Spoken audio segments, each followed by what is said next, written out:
Today we're going to be transplanting some pepper seedlings. I'm going to show you how to be able to tell when a plant is ready to be transplanted, as well as showing you guys how to do the actual transplanting. We're going to take them out of their seed starting cells, and we're going to be moving them into 3.5-inch deep nursery pots. Let's get started. Now, why would we start seeds in seed cells just to move them into 3.5-inch pots? There's a couple reasons for that, and one of them is when you start your seeds, you really want to start them in just light, fluffy soil that doesn't have any nutrients or anything, just some good medium for that seed to kind of soak up the moisture, latch onto, start growing some roots, just slightly get established. What can happen is if you're using normal potting soil, a lot of times it has big chunks in it, bark and whatever else it might be. It's got a lot of big chunks in it, and if you try to plant a seed under that, it's going to struggle to come up through that. It's going to struggle to get established. You don't want the roots to get burned by the nutrients in the soil. There's a lot of really good reasons why you would want to start in seed cells rather than starting in a big pot. If you did start it in a big pot and you just wanted to use the seed starting mix in the big pot, then you're going to struggle because when your plant needs the nutrients, it's not going to have the nutrients in the seed starting mix. That was pretty fast. I hope it all made sense. Now, another reason is when you start your seeds, you want to start them on heat. So a heat mat, a seedling mat. If you started everything in bigger pots, you wouldn't be able to fit all of your seeds on that seedling mat.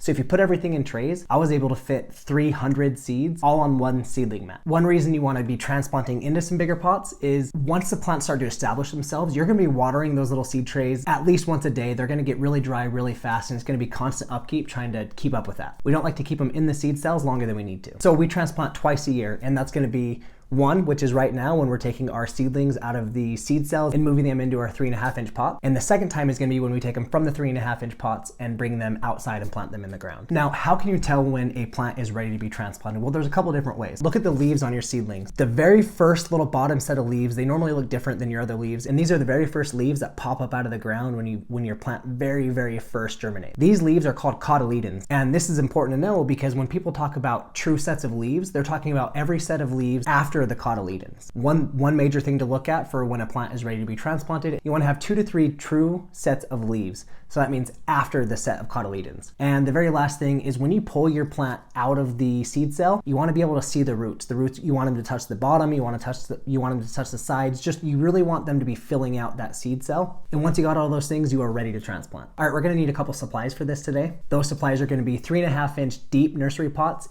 It's important for me at least to use the deep ones. A lot of people do just use the 3.5-inch pots. I start my seeds relatively early, so I want that extra little bit of room that the deep pots give you, just so that way my plants have a little bit more room to grow before I get them outside. We're also going to be using a potting mix today. This is a potting mix that I got from a local nursery. Honestly, I wouldn't know where to tell you guys to be able to get this potting mix. I had to go and just pretty much be like, hey, give me the best potting mix that you have.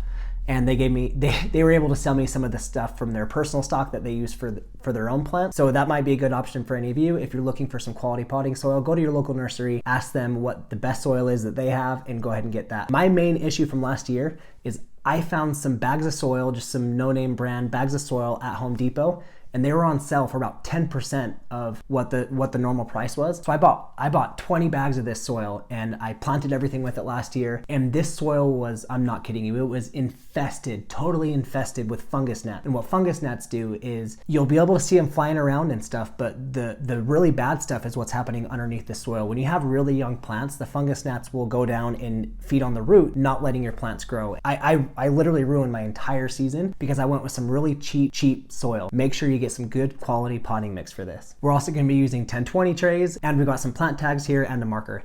All right, the very first thing I'm going to do is I'm going to create my plant tags. I looked at all the plants that I have, I counted what I have and what I don't. I'm going to be creating a plant tag for every plant that I'm about to be planting. The next thing we're going to do is we're going to fill our 3.5-inch deep nursery pot with our potting soil. What you want to do here is you want to make sure you pre-moisten the potting soil. Don't get it soaking wet, but it's going to be the difference between when the soil's dry, you can pick it up and it just kind of falls apart and falls out of your hand. Well, when you pre-moisten the soil, you want to make it to where when you squeeze it, not a whole lot really comes out, but it kind of holds its shape, and that's what you're looking for. Then when you're filling up your pot, fill it with soil and give it a good little press down and compress some of that soil. You don't want to push too hard, but push down just enough to where you feel a little bit of pressure, and make sure you top it off just like that. You don't want to let everything stay way too fluffy down on the bottom, because what will happen is over time that's going to settle, and before you know it, your pot's gonna be half full. All right, the next thing I'm gonna do, I just take my finger and I make a hole in all the pots just at the same time to get it done and over with. Right in the center, I know right where the plant needs to go. I'm gonna make a hole as deep as I possibly can with my finger and just kind of move it around and make the hole a little bit bigger. And that's gonna set us up perfectly for putting the plants in. All right, now I'm sprinkling this powder into every single hole. And if you wanna know what this powder is, stick around to the end of the video. I'm gonna tell you guys all about it. I promise, it's important, it's interesting. Stick around and watch that part. Now we need to pull our plants out of our seed cells, and sometimes you can't really just pull on the plant itself to just get it out. Sometimes what you need to do is you need to squeeze the actual seed cell on the outside and maybe just push a little bit on the bottom, kind of coax that root ball out. All right, now I'm gonna show you guys a couple different situations you can be in at this point. Now this first one's an easy one. This is just a single plant in the cell, and with these ones, I just pull it out and you can see the roots there, but what happens sometimes is these plants get slightly root bound, and what that'll do is if you just took this plant right now and you put it into the soil without breaking it up a little bit, it could kind of get stuck and take a while to really stretch those roots out. So what I do is I just kind of break the soil up just a little bit before I put it into the hole. All right, so the next one here is if you have a seed cell that has 2 plants in it, but you only want to grow one of those plants, you don't need both of them. Don't try to pull the roots apart or anything like that. Just take some pruners or some scissors or something, or even use your fingers and just pinch that plant off. Don't disturb the roots down below. Just pinch the plant off. You'll be done with it. Cut it off, whatever you need to do.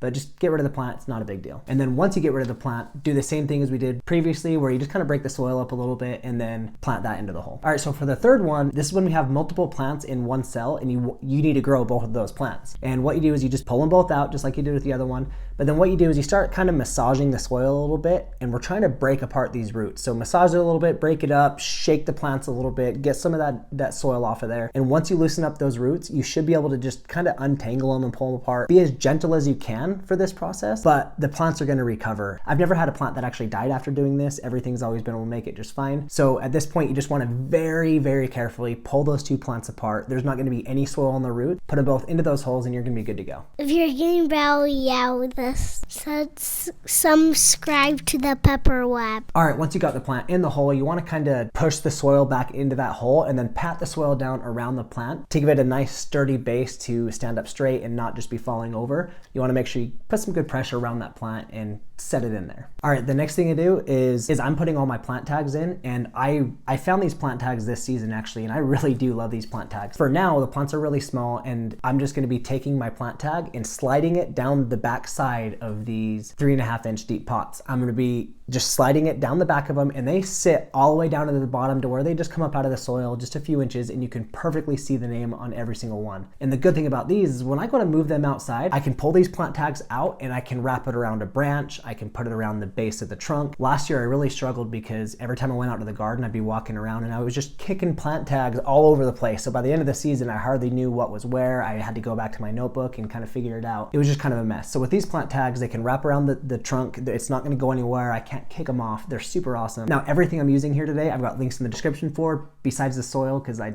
don't know how to get that for you guys. All right, now one of the last things we'll be doing here is I want to water these plants in, but here's the catch to this. So if I was to water the entire pot and just really soak it in there, the roots are not big enough on these plants yet to soak up all that water. So they would just sit there waterlogged for quite a while. So what I'm gonna do here is I have a little Gatorade bottle that I put water in, and I'm just gonna be watering in the base of the roots where I know the roots are gonna be picking up that water, and I'm gonna let them sit like that for a few days. Once I let them sit like that, with the system I have, 18 of these pots fit into a 10-20 tray. With the 10-20 trays, in a few days, I'll just be able to go back and pour the water straight into the 10-20 trays and water all the plants at once, and it's really helpful. If you guys don't know how the 10-20 tray and these are set up, I could go deeper into that in a different video, just let me know. All right, these plants need to get under a grow light now. This is where they're really gonna start establishing those roots. They're gonna start growing. We need to get them under some grow light. All right, let's talk about the powder that I was using earlier. This stuff is called Myco Bliss, and it's a mycorrhizal fungi that you add to the roots, to the soil, and it grows and expands and does some really awesome things. And it's seriously one of the most important things you can do for your plants. This stuff is awesome. Myco Bliss will also be down in the description below with everything else, but if you really want to learn some cool stuff about it, go watch this video right here, because I made a video specifically about this stuff just a few weeks ago. Go right here, go check it out. The stuff is super awesome, and it's well worth your time and money.